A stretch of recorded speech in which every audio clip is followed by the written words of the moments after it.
Hey, what's going on, everybody? This is John J Gaming on the mic here, coming at you with a brand new episode of the Coach Grossman Dynasty here on NCAA 14, featuring that college football revamp, of course.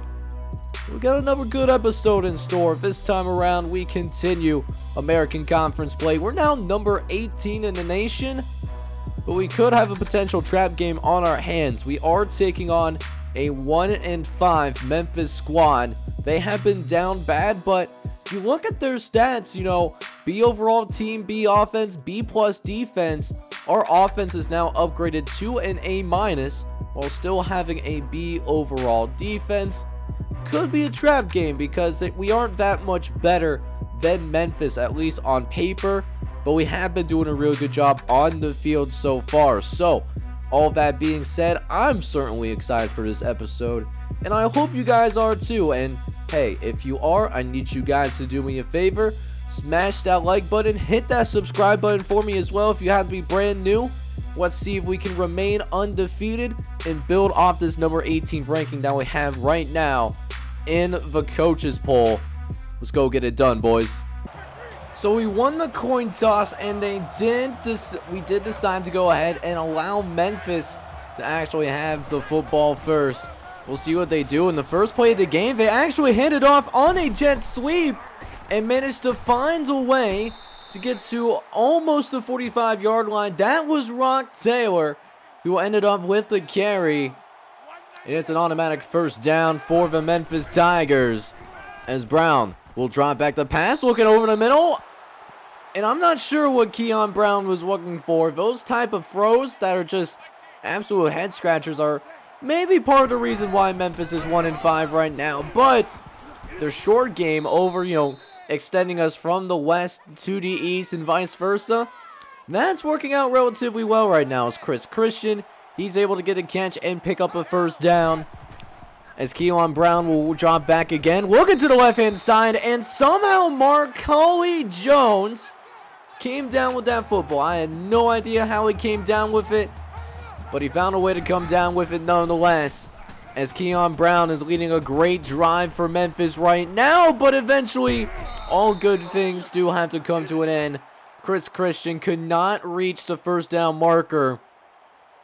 So that does mean that the Memphis Tigers do have to settle for a field goal, and this will actually be up and good. So Memphis will strike first, taking a 3-0 lead. But let's check out some other scores around the American Conference. VSD Studio Update, UCF and SMU. Those teams are both tied right now, but look at the upper right-hand side. Brian Footlock, one of your guys' custom recruits, helps North Carolina State pull the upset on the North Carolina Tar Heels. Footlock was fantastic. 29 carries, 128 yards, and 3 touchdowns to go with it as well. And I'm pretty sure he came into this season as the number 2 running back on North Carolina State's depth chart. Well, we might have to double check that on a future update, maybe a recruiting update that I'm going to be cooking up for you guys towards the end of the season. So congratulations to North Carolina State as they pull a big win in ACC conference play as well. But let's see if we can focus in on what we need to do. Number 18 team in the nation, and we're losing to a lowly Memphis squad. Not what we wanted to do. So let's see if we can get on track here as we go ahead.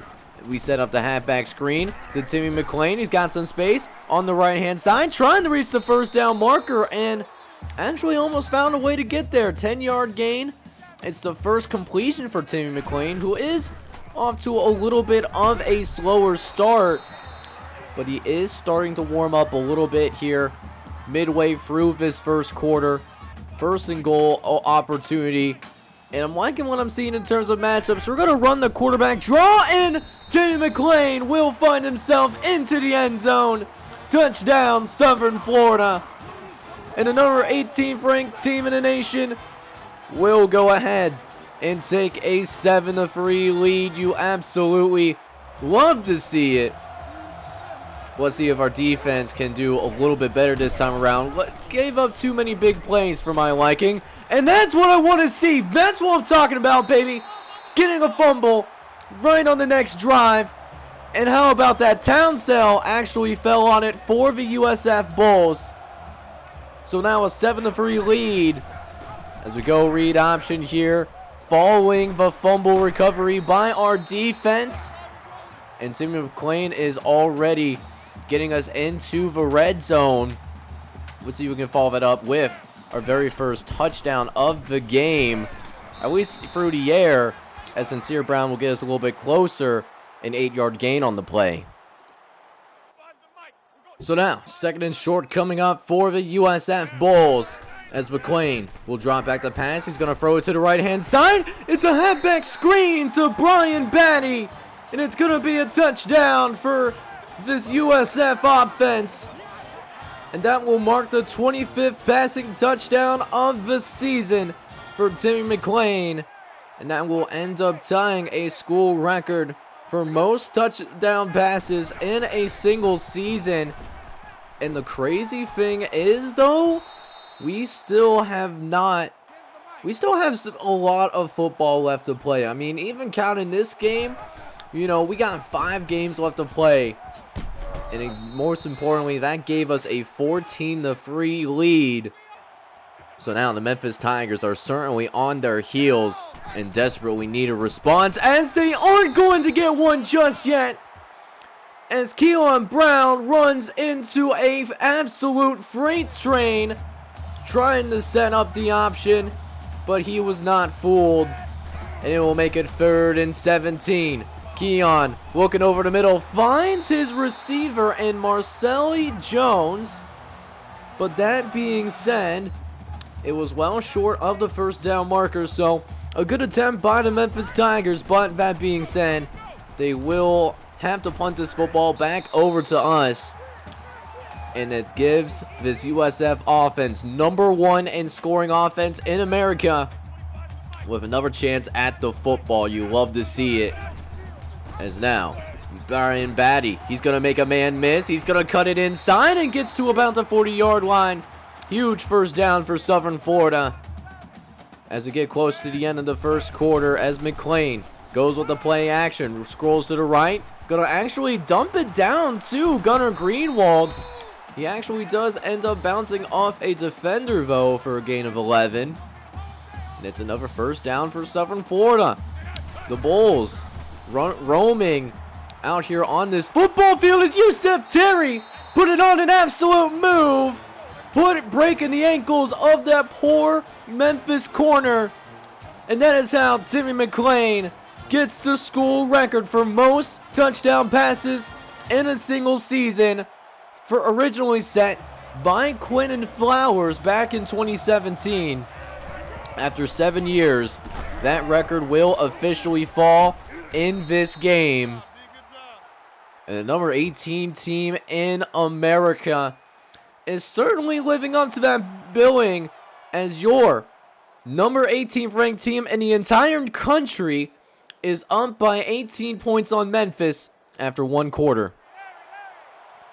So let's go ahead and see if we can follow that up with an even stronger second quarter. That'll be a tough one to do because 21-3, that is a really good quarter of football. At least if you're a USF fan. If you're somehow rooting for Memphis, I don't know what to tell you, to be honest with you. But it is 1st and 10 for the Memphis Tigers, as they will throw it short over the middle, finding Rock Taylor for a 7-yard gain. So at least it will make them a manageable 3rd down. Only 3rd and 2 coming up. As now, Rock Brown is going to try to run for the first down, but Keon Brown is going to be denied. It's another forced punt for Memphis. And it's still a 21-3 lead as Timmy McLean going to the quick curl. And Yusef Terry gets open for a gain of 17. Another big first down. Is now a couple plays later going with thought about the bubble screen for a quick second, but then we saw that they were ready for the bubble screen, so we switched it up to a little stick concept. Down Jimmy Him Jr. on the left-hand side for a gain of 13. And it's another first down for the USF Bulls. As we'll go ahead and make another adjustment. Batty actually going to go ahead He's going to be moving into the motion. Going to have to throw it over to Holden Lewis, who is hit as he's thrown, and Holden Lewis could not hang on and make that catch. It's an incompletion. So a 2nd and 10 coming up for USF as we attack quickly.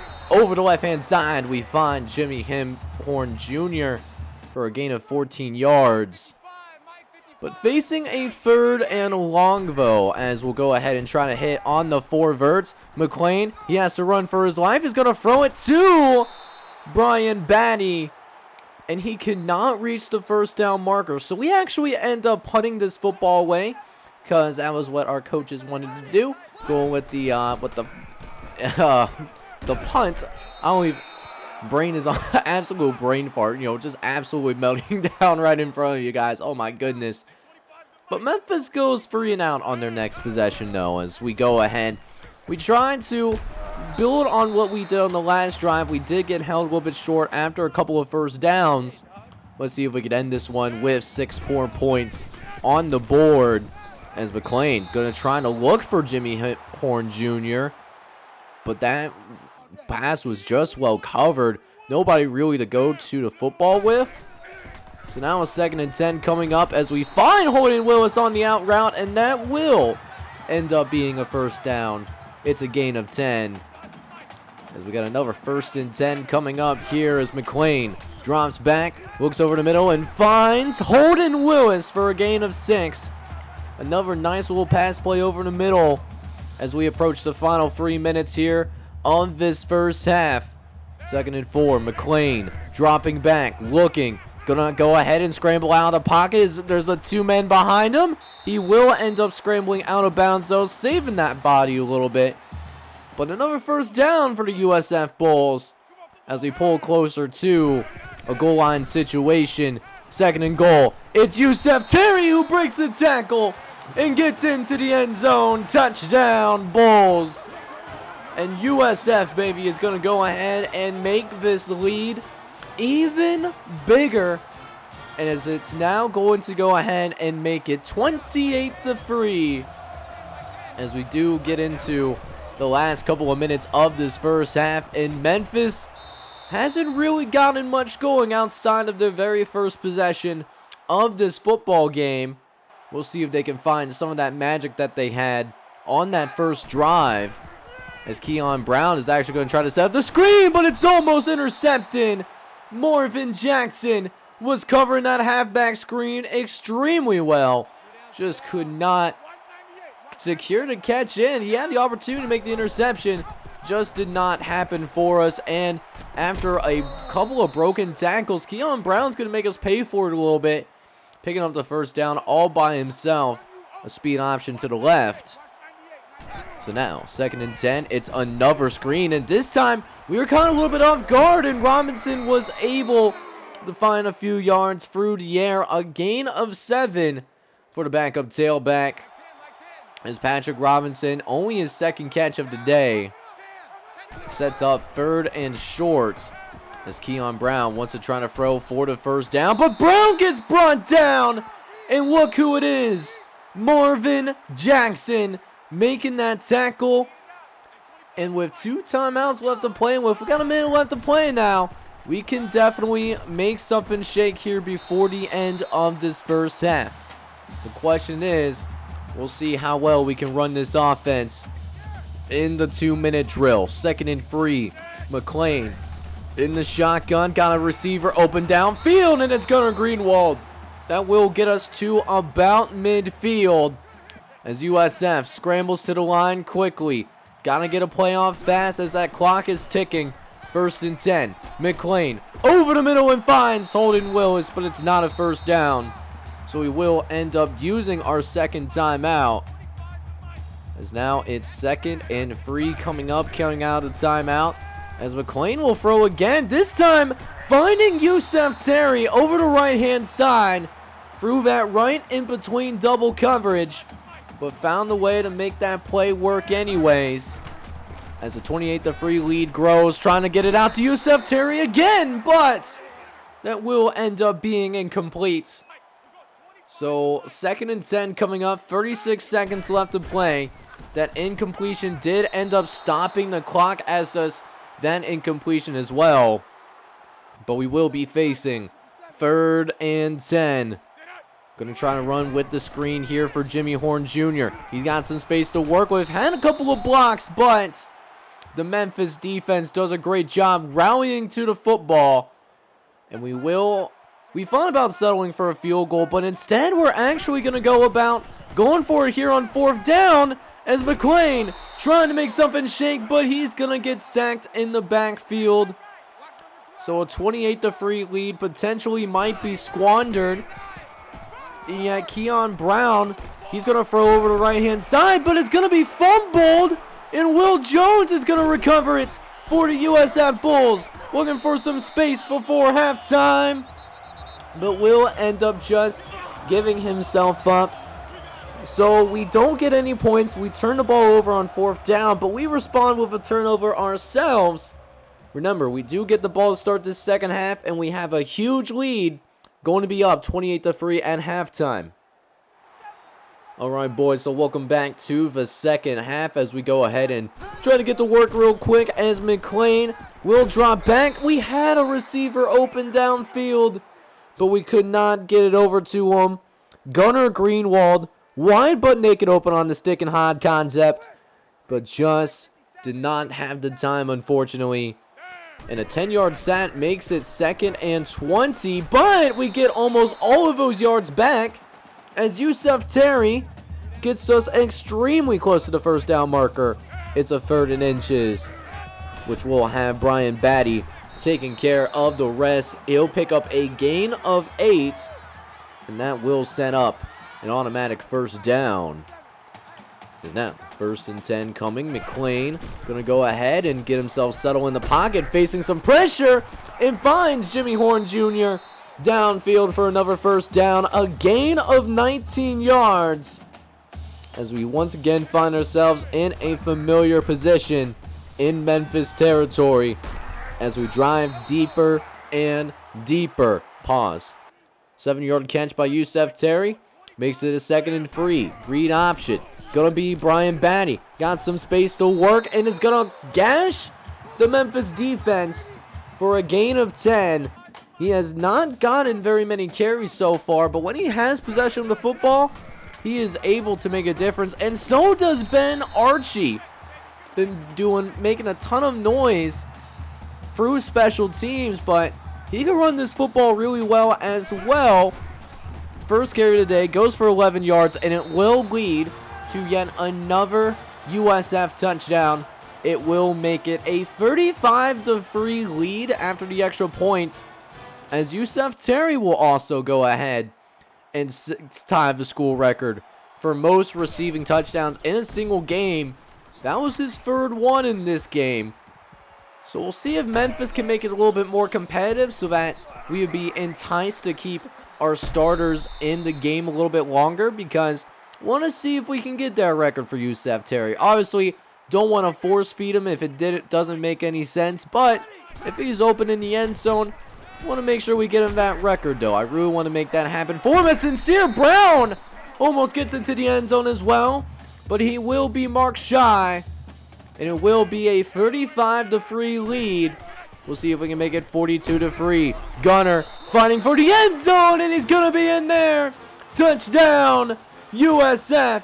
That's the 5th passing touchdown for Timmy McClain in this game until they decide to review it. And after further review, they are actually going to reverse the play. So instead of being a touchdown, it's going to end up being a 2nd and goal on like the 1-inch line. Thankfully for us, it won't have any effect on the scoreboard, as Brian Batty will just go ahead and run into the end zone anyways. And the USF Bulls, man, what can I say? They cruise to another really big lead. We actually went ahead and put in the backups after that drive, and we win this one in very convincing fashion, winning by a final score of 49-17. And Memphis being put in a position where they got to win out in order to go to a bowl game. I don't know if they have what it takes to be a bowl eligible squad, but we did prove that we deserved our rankings in the polls. So another big win for Southern Florida as we go ahead and win yet another one, winning by a final score of 49-17. It was a great team performance for us overall. We got the job done. And we started off big, going 21-3, winning the first quarter, winning the second, winning the third, basically shutting down Memphis as we should until that fourth quarter when we did decide to put in the backups. They got a couple garbage touchdowns, but Sincere Brown also scored from a Contavious Bar's touchdown, so that was cool to see. Checking the stats for our guys real quick, and Timmy McMahan is proving that he can be an NFL caliber quarterback. 27 for 35, 300 yards passing, 4 touchdowns and no interceptions as well. Contavious Marsh also stepped in. He was 3 for 7, 51 and a tub himself. Now for the ground game as well, Brian Battle did lead the way for us. He had 10 for 61, also found the end zone. Speaking of that end zone, though, we did also see Timmy McMahan take care of business. Only 15 yards off of 9 carries, but those 7 points is what I care about the most at the end of the day. Brian Archie got some significant run at their running back position. He was 9 for 35. Now for the receivers, we were led by USF Terry, who had himself a day today. 8 catches, 116 yards through the air, and 3 touchdowns to go with it. He was Timmy McMahan's favorite target throughout the course of this game. We also saw guys like Holden Willis, Jimmy Horn Jr. step up.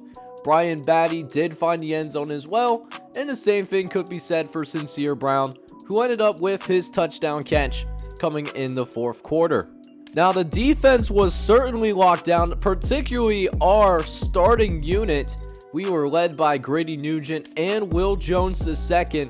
They each had 9 tackles on the day, each of which 8 solos to go with it as well. Marvin Jackson and Christopher Townsend weren't too far behind either. They ended up with 6 total tackles in this game. We did a really phenomenal, well, I should say Marvin Jackson did a really phenomenal job getting to the quarterback. We had 4 sacks in this game, but 3 of them were from Marvin Jackson. Ended up with 3 sacks, 4 TFLs in this one. Don Walden also did manage to get up in there and get himself a sack to go with it as well.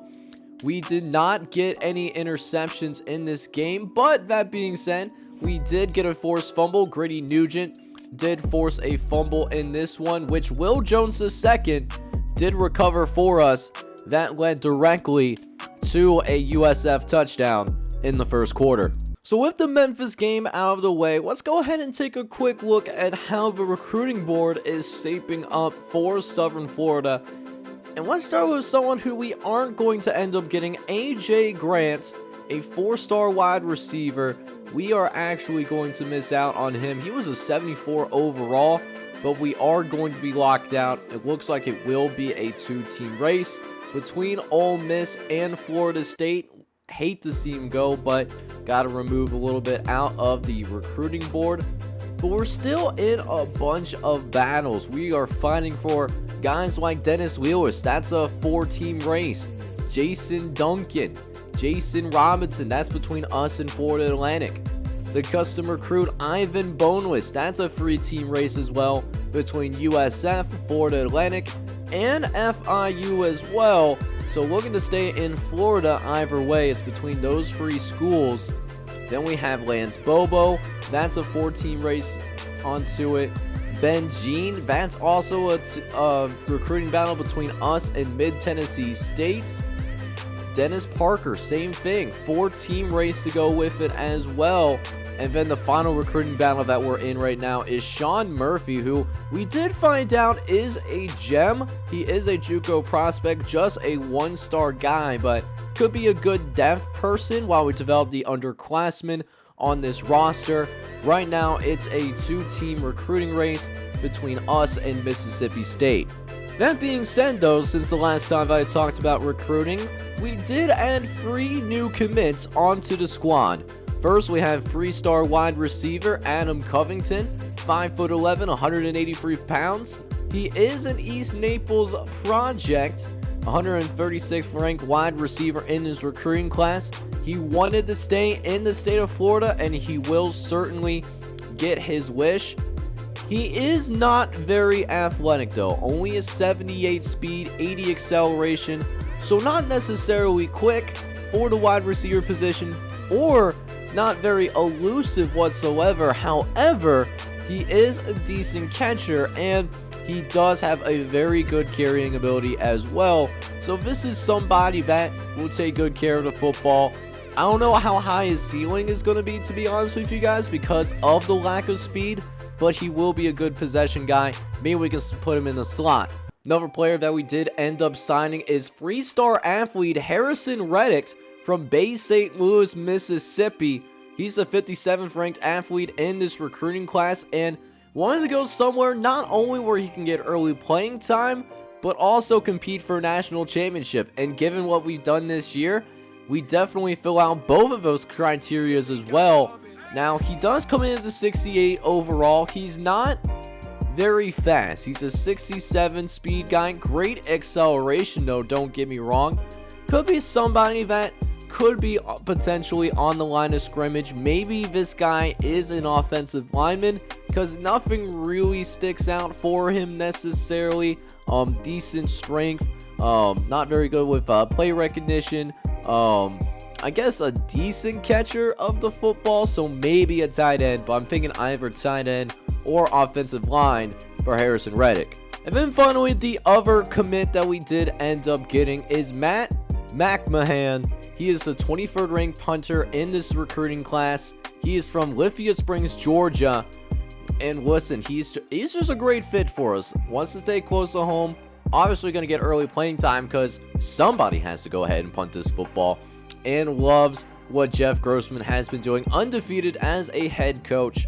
Now, he is not very accurate, but he's got a leg to go with it, or at least a decent leg. 78 kick power to go with it, 70 overall coming in. So not the best punter, but you know, somebody who's serviceable. He is better than a walk-on. He will be starting for us right away next season for the Southern Florida Bulls. So as we gear up for our next game, we will be taking on the Navy Midshipmen in the next episode. Now, they are also in the American Conference, but the key is to stay focused. We got an undefeated season, one of the best seasons in Southern Florida history so far. But Navy will test us in a unique way because our defense has not seen a triple option attack like Navy's over the course of the entire year. They will slow the game now and make sure that our vaunted #1 offense in America does not touch the ball as much as possible. Definitely going to be differing play styles, so it's going to be really interesting to see how this game ends up turning out, even though Navy only is 2-5 so far this season. Technically 1-5 if you get rid of the FCS game that they've played back in week #1, but should be an interesting episode nonetheless, and I can't wait to see how this game turns out. If you're excited for it as well, I need you guys to do me a favor. Smash that like button, and then also hit that subscribe button if you happen to be brand new. This is John J Gaming on the mic, signing off, but I'm hoping you're all out there having a good one. Take care, everybody.